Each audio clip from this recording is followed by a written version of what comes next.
California's Republicans are in disarray. They hold no state offices. They're losing registered voters. They can't stop Democrats from passing laws. They couldn't even form a united front to protest a cap-and-trade pollution bill. But will the Democrats overreach? Many people think they already have by increasing the state's gas tax. There's a drive on to repeal the tax, and leading the effort is a GOP Assemblyman from Huntington Beach, Travis Allen. Oh, he's running for governor, too. Travis Allen, next on Inside OC. Inside OC is brought to you by... Each new community 5 Point brings to life represents a promise delivered. Great neighborhoods are more than just places to live. They are places to connect. 5 Point is a proud sponsor of public television and community programming.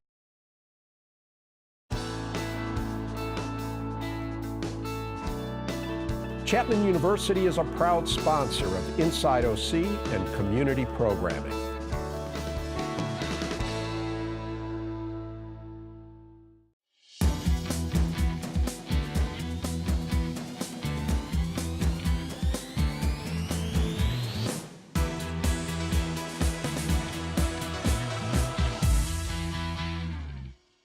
Change the establishment in California. Okay. Hi, I'm Rick Reiff, and I'm talking with Travis Allen. Assemblyman Allen, thanks for coming on. Thanks, Rick. So we're going to get into the campaign that you're running to repeal the gas tax. We're going to talk about what many people are poo-pooing as, you know, a pie-in-the-sky attempt to get elected governor. We'll talk about that. But first, let's just learn a little bit about you. Give us your background. Where are you from, and what kind of work did you do before you got into the Assembly? Sure. So I am from Huntington Beach, lived there for the last 20 years. I was actually living in Hawaii back in college, and I decided that I wanted to come back to the mainland. And I had a good friend of mine that lived down by the pier, and he said, look, Huntington Beach is heaven on earth. You got to come. And sure enough, he was right. So 20 years later, I'm still there. But so you were in Hawaii? I was in Hawaii. Is that where you were? Is that where you were raised? Or? I was actually raised in San Diego, about 5 minutes from the border, in a town called Chula Vista. And went after, grew up, went to college in Los Angeles, and decided I wanted to go see a little bit of the world. So I traveled to Switzerland. I spent a lot of time in Hawaii. And, after a while, I kind of wanted to come back home. All right, so San Diego or Chula Vista, Hawaii, Huntington Beach, you must be a surfer. That is very true.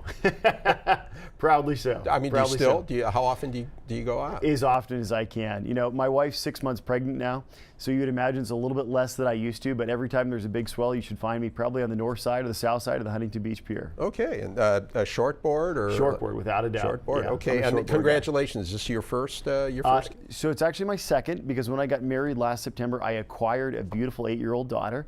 And so now we have our 8-year-old Charlotte, and my wife's 6 months pregnant. Okay, so why in the world, you got this great life, you're surfing, young family, why do you want to go in what made you decide to go into politics?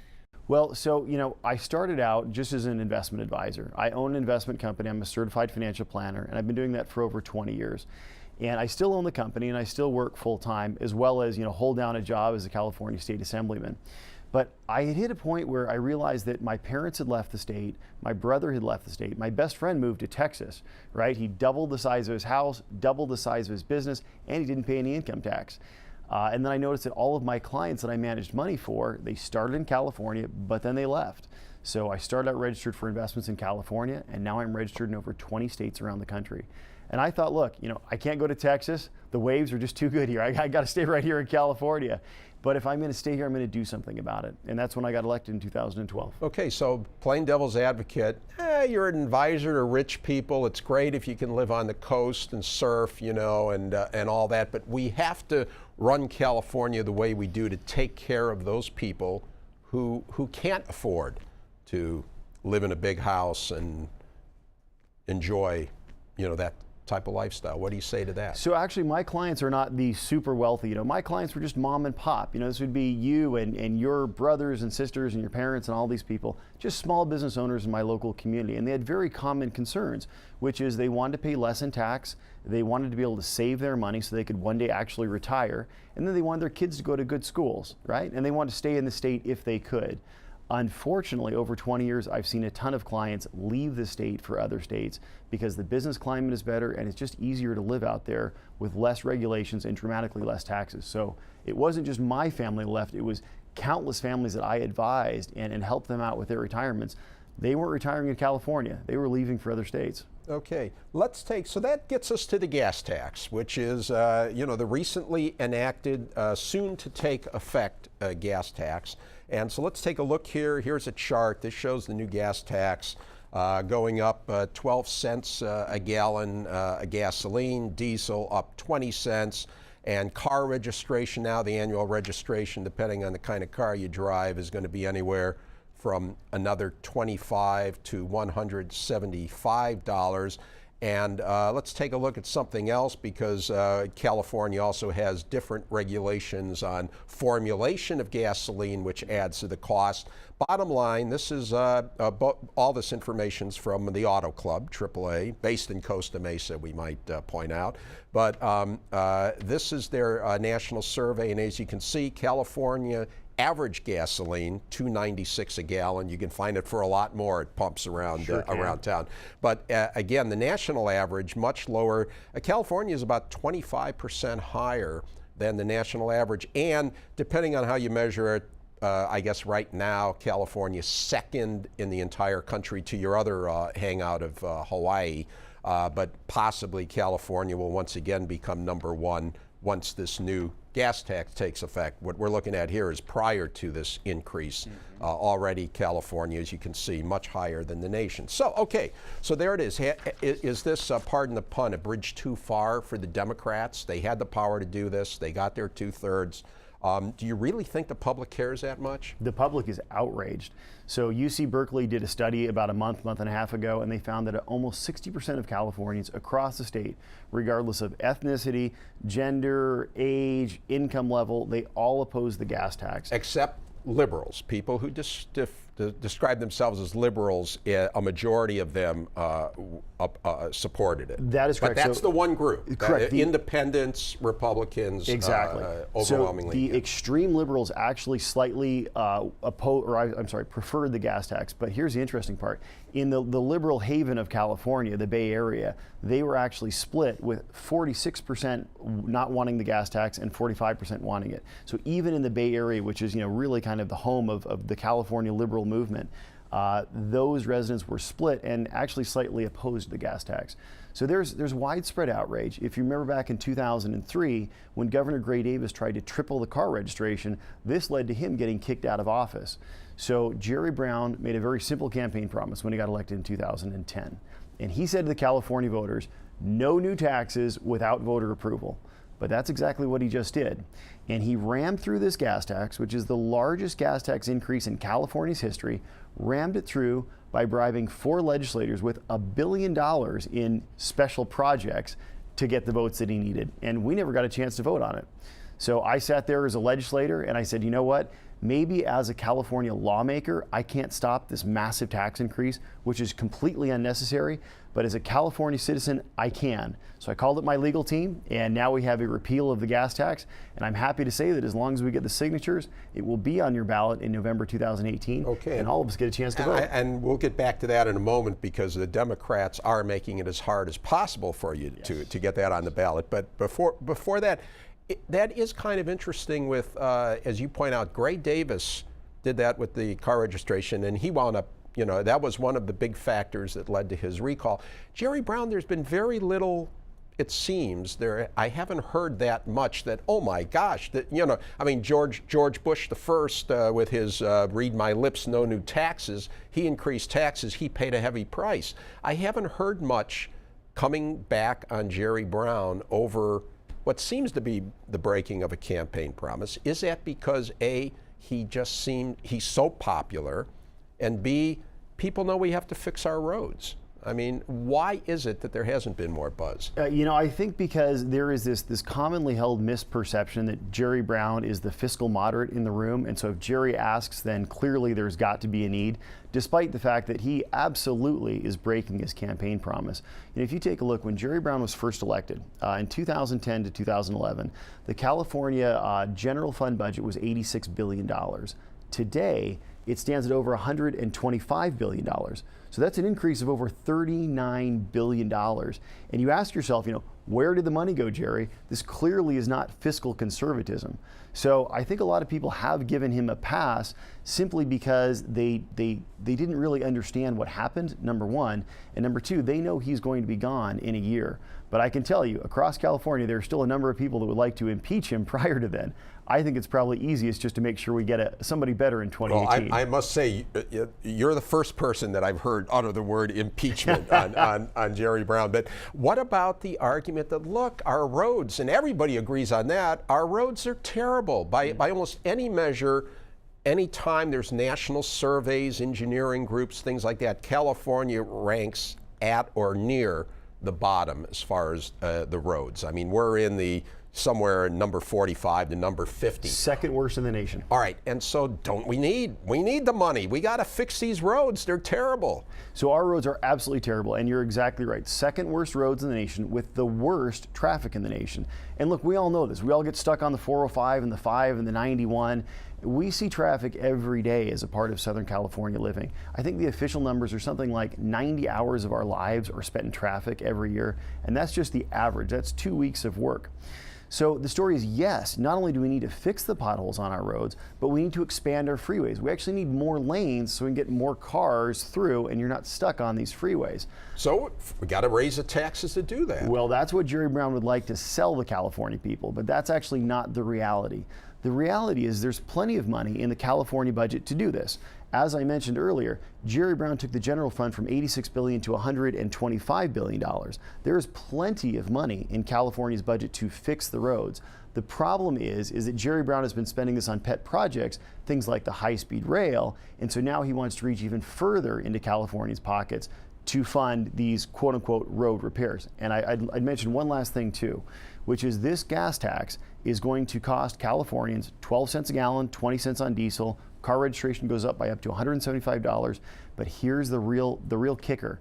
Not one new lane of freeways will be added anywhere in California. So if you don't like your traffic today, you're going to like it a lot less when you're paying more for it and you're stuck in the exact same traffic. Okay, so and again, I don't mean to trivialize it, but let's face it, being against a tax is the easier side of the argument. It's always easy to get people upset about paying more taxes. And Californians, as much as they seem to have a liking for big government, has also shown they don't like to pay taxes. What would you do? What would you do to fix the roads? Okay, if there's no new gas tax, how would you solve our problem of crumbling infrastructure? Absolutely. So look, California's roads are crumbling, and we all know this. This is not even talking about our water infrastructure and our bursting dams throughout California, right? But let's just take a look at our roads. Well, since 2011, Jerry Brown has been siphoning off over $1 billion every single year from existing transportation funding. So the trucks that drive up and down a road pay something called the vehicle weight fee. $1.1 billion a year since 2011 has been siphoned off from the roads into Jerry Brown's general fund. Now, past this, the agency in California that is designated to fix our highways is Caltrans. Caltrans has over 23,000 employees and a payroll of almost $11 billion a year. Now, this is so much money that the Legislative Analyst's Office came out in 2014 and said that, look, of your 23,000 employees, you clearly have at least 3,500 extra employees and maybe a lot more. That costs at least $500 million a year to California taxpayers. So just these two things alone, that's $1.6 billion of just cutting, basically waste in the California government. And then you take a look at all of the other pet projects like the high-speed rail that have been, paid for up and down the state by Jerry Brown. And you can see very quickly that the $5 billion a year Jerry wants to raise by raising your gas taxes and reaching into essentially the poorest of Californians' pockets, this is money that's already there. It's just not being spent well. Your neighboring lawmaker, John Morlock, of course, has been big on reforming Caltrans, and one of the things he talks about is that engineering should be contracted out, and that would save huge amounts of money, $500 million, something like that. So, all right, and you're saying you can do things in Caltrans to save money. Money being siphoned off for other things. Okay, if it's not siphoned off, where's that money going to come from? Are you going to have to kill projects in the state? Other things other than roads? So the real question is this. In the California budget, we all know that we're paying among the highest taxes in the nation in California. We also know that the California budget, the tax dollars that we have received, are among, it's essentially the highest that California's ever received. So we are paying more today than Californians have ever paid in our history. Where does all the money go? Yeah, right. Right, So right? Yeah. It's very simple. The average government worker in California makes over 50% more than the average private sector worker in California. It is going to bloated salaries of a statewide bureaucracy that is of historic proportions. So the fastest growing, one of the fastest growing industries in California now is the government. And this is where all the money's going. It's going into these bloated salaries, into these pensions that we already can't afford. And it's just this never-ending, black hole essentially of more money. And the answer is simple. We have to start cutting these agencies, we have to start cutting the size of government, and we have to bring government workers' pay in line with private sector pay. We simply can't be paying them 50% more than they'd make in the private sector. You're talking about a lot of heavy lifting. That's here. right. Okay. All right, so let's take a look at something else now, because I want to talk to you about how you're going, how this referendum is going to succeed. You've got to collect how many signatures? 365,880 valid California voters. How many have you collected so far? So we haven't even started, and, All right, and there's a reason for that. So in the ballot initiative process, we write the ballot initiative. And by the way, this is about as simple as initiative as you can imagine. I think it's about 5 words. The following code sections are repealed. And then we strike out 37 pages of Jerry Brown's massive gas tax. So once you submit the ballot initiative to the Attorney General, they have 65 days to give you what's called a title and summary. This is what you read when you're in front of the grocery store and also when you're in the ballot box. And so the title should be very simple. Something like 4 words, repeal the gas tax, right? Instead, it's this convoluted thing that doesn't even mention the words tax or fee. Yeah, what does it say misleading. basically? What's the wording on I don't have the exact wording in front of me, but I think it's about 19 words or so. And it mentions, repealing funding for road repairs, et cetera. But it and never who could says, be for that? Who wants to take away money? It basically says take away money for road repairs. That's exactly I'm not what going they're to trying sign to say. that petition. I want money for road repairs. And that's exactly their thought. So remember, the Attorney General is Javier Becerra. He is the hand-picked, appointed, appointee of Jerry Brown. And so this is very much a political context we're talking about. And Jerry Brown is no stranger to misleading voters. So back in 2010, when Jerry Brown was Attorney General, he was twice ordered on Prop 25 by the judges to change titles and summary because he was misleading them. And then you take a look at, let's say, Prop 30, the temporary tax to fund education. It was neither temporary nor did all the money go to fund education. So now you have Javier Becerra, just the next iteration of this. So this you know is what, a tax Travis, they like. tough. This is California. This is politics. Politics ain't beanbag, and you're right. just going to have to get people to sign from your standpoint, a very badly worded petition. Actually, we're not. So, I'm not one of these guys that takes things sitting down, and I believe in winning. So, when I couldn't beat Jerry Brown on the legislative floor as a lawmaker, I took it to the people. So now we have a ballot initiative to fight the gas tax and to repeal it. When Javier Becerra, the Democrat Attorney General, is giving me a title and summary that is clearly misleading the California people, I'm not taking that either, which is why I'm suing him right now in Superior Court of Sacramento. And I'm telling you right now, we're going to win. Okay, now that will be key. I mean, let's say if you get a negative ruling, are you probably going to have to drop the referendum? Not. Absolutely not. But I'm telling you right now, we're going to win. So the court date has been set for September 22nd. And, our lawsuit, I just looked over the brief this morning. Our lawsuit is very clear. It says that the Attorney General is intentionally misleading the California voters, that this is a repeal of the gas tax. Also, he talks about in the title and summary repealing offices that don't even exist yet. So this lawsuit will succeed, whether in whole or in part.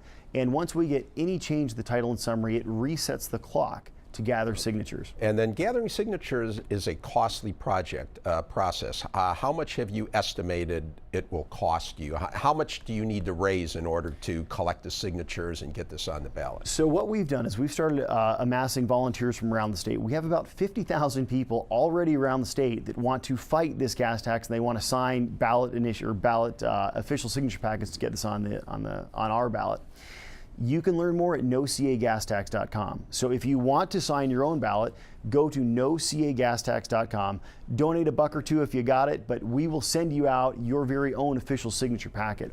And we have 50,000 plus volunteers across the state, and then we're also bringing in donations in case we don't get enough volunteer signatures, because we'll probably need about 600,000 signatures, we figure. The ROVs, the registrars of voters, like to throw some of these out. So we'll probably get a bunch of signatures from the volunteers, and then we might have to pay some signature gatherers, to be at the local grocery stores as well. Okay, so you've got this. This kind of an issue is not a bad way for a somewhat obscure politician who wants to be our next governor to make a name for himself and to have people start talking about this guy, Travis Allen. So let's talk about the governor's race. As you know, it's a top 2 in California. California is a blue state. The favorites, I've had them all on the show already: Gavin Newsom, John Chung, Antonio Villaraigosa. Everybody considers them right now, probably the top 3 as far as likely to be elected. A lot can happen between now and then. But 2 Republicans, I think, in the race right now: yourself and John Cox, a businessman, a venture capitalist. What's your path to, come on, I mean, this is like you're thinking out a few years, maybe down the line. Absolutely you not. run again. You're not really serious about winning this time around. I am telling you right now, Rick, I am going to be your next governor of the state of California. And I'll Now tell we you, have I'll this tell you on why. tape. We've got you this better now. believe, right? It's all right here. You've seen it. So no, I will be the next governor, and I'll tell you why. If you take a look, let's do a little bit of history first. 2014, Jerry Brown ran against an unknown Republican. Do you even remember the guy's name?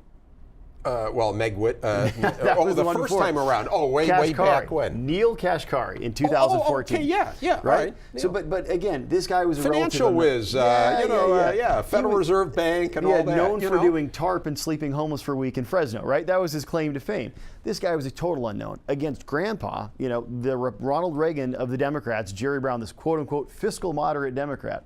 So even with their very best candidate and our very worst candidate, Republicans only lost that race by 1.4 million votes.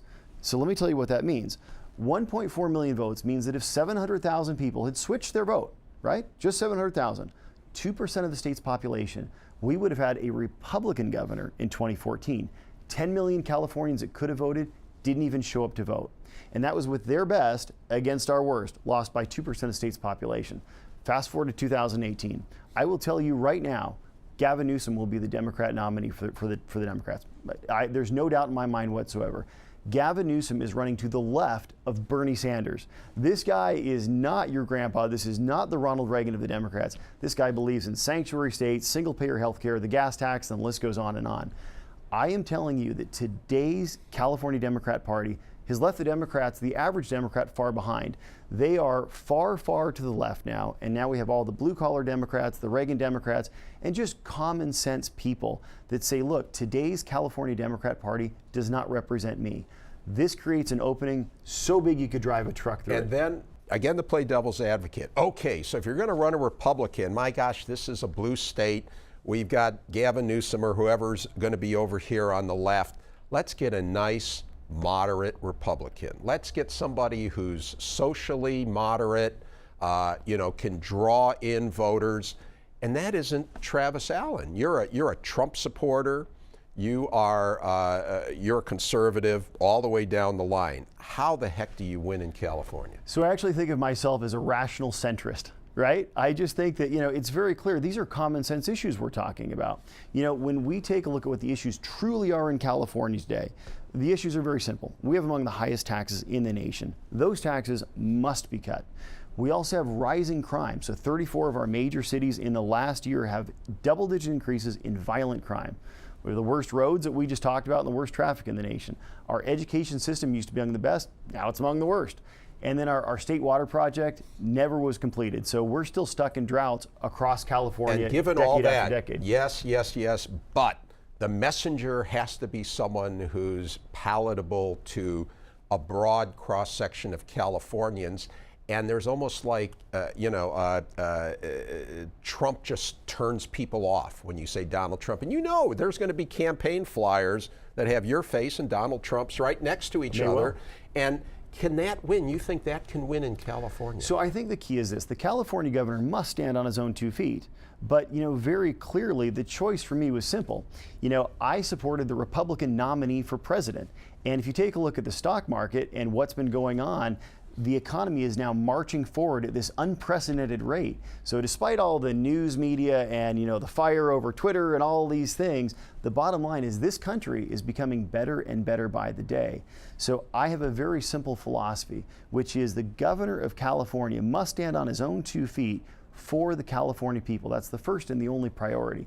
Can't be beholden to the labor unions or the extreme environmentalists or anything like this.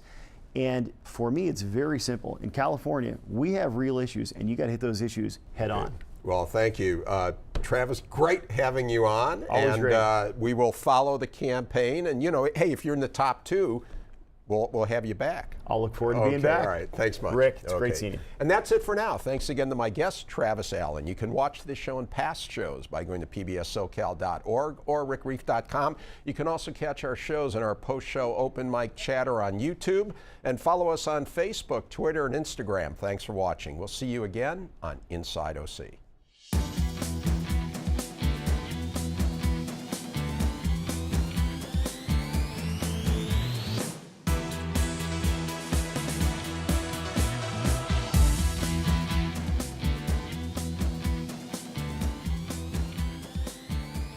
Inside OC is brought to you by...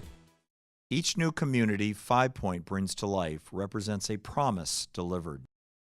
Great neighborhoods are more than just places to live, they are places to connect. 5 Point is a proud sponsor of public television and community programming. Memorial Care is transforming the way healthcare is delivered, keeping our communities and businesses healthy by guiding them on the path to wellness with easily accessible hospitals, physician offices, and outpatient centers. Memorial Care, leading the way.